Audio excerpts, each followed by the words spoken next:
Welcome, valued employees, to our Intercultural Guide to Japan.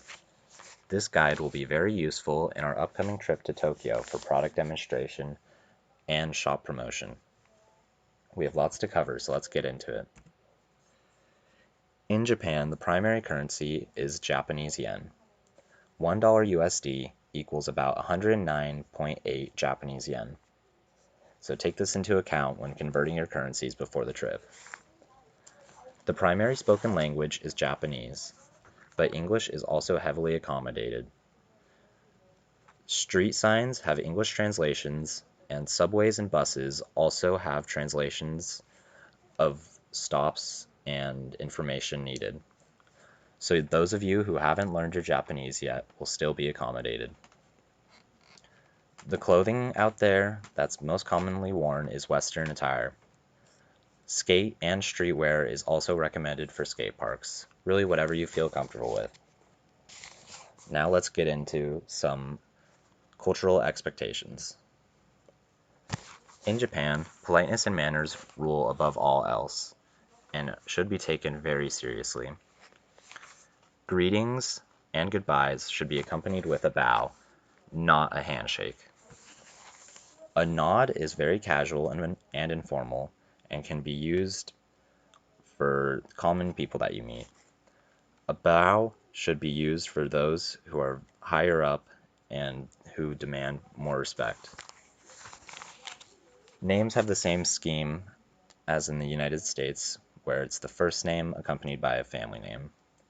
And gift giving is also very common and expected in some instances, but avoid giving gifts in groups of 4, as the number 4 is associated with death in Japanese society and is thought to bring bad luck. Now let's get into some dining etiquette. In certain restaurants, you're expected to remove your shoes before entering the restaurant, and some inns also require this. You take off your shoes in the entrance area called the genkin, and your shoes should face the door. Tables are sometimes Western style, but also you'll find traditional zashiki tables, where you kneel and sometimes you have a blanket to keep you warm.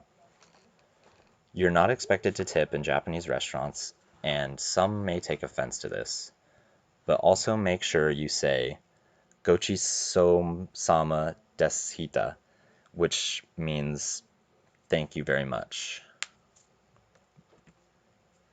Business etiquette is very important in Japan. You're expected to dress very nice with business formal attire, and don't be ever afraid to be overdressed. You should take notes with black or blue ink, but not red ink, as some may take offense.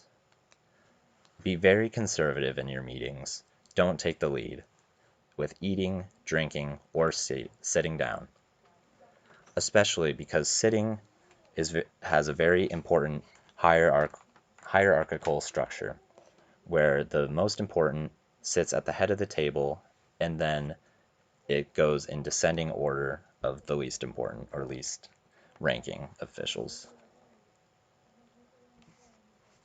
Business cards are a major part of Japanese business etiquette as well. You should all have your business cards prepared with Japanese and English on either side. You should offer your card facing upwards with both hands, which means respect. You should offer your business cards in descending rank of who is the most senior official. When you're given a business card, carefully read it and try to memorize the basic information on it. You should treat this card as something sacred and do not damage a card given to you. Place your card in the card holders provided to you and take good care of them, as it is very offensive to destroy or lose a card given to you. Transportation in Tokyo is quite simple. You have many options.